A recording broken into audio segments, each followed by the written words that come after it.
going to be looking at in this video, we'll be looking at office setup, we'll be looking at staffing requirements, we'll look at production, supply chain and logistics.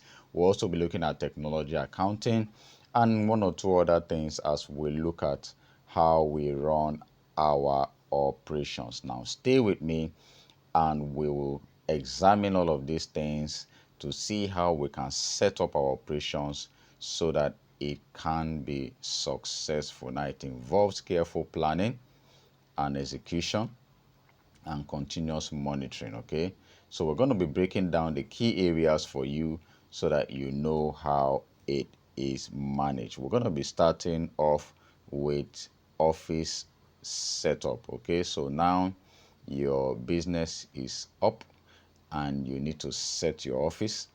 One of the critical things when we're looking at office setup is the location.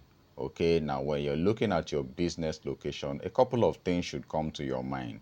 Now, your location should not be too far from where you get raw materials, if that is possible. That is, if you're running a production outfit or a manufacturing outfit, you would want to have your office location close to where you have your raw materials. That will ease up logistical requirements and supply chain issues.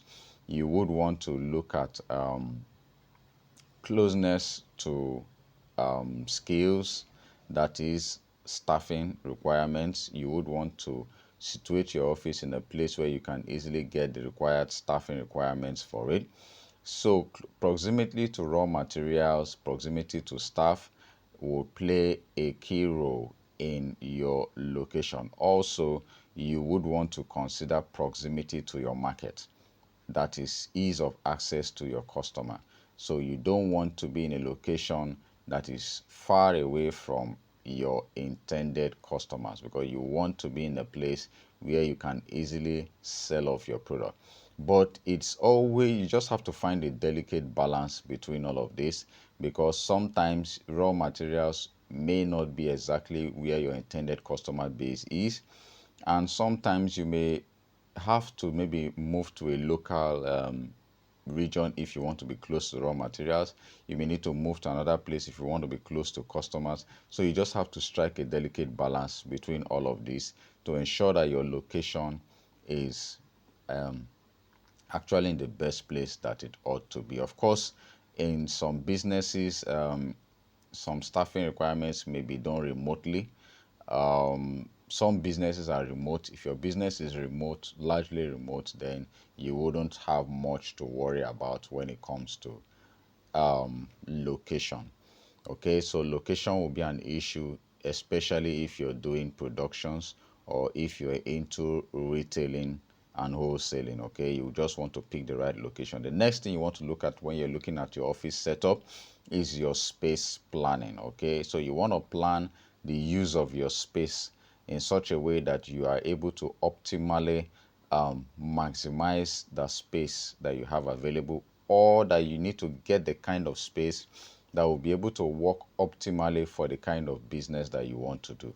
Of course, you need to take into consideration how many staff will be working in that space. You also need to take into consideration the equipment that will be in that space. Okay, so if you're running a production outfit, of course, you know, you need to take into cognizance the kind of equipment.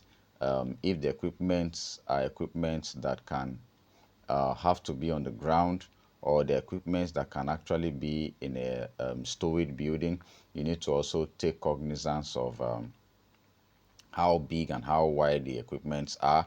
You need to take cognizance of movements around, movements of equipment, movements of raw materials, movements of parts, and all of these things. So in your spacing requirement, you would want to look at all of these things. You need want to also look at storage.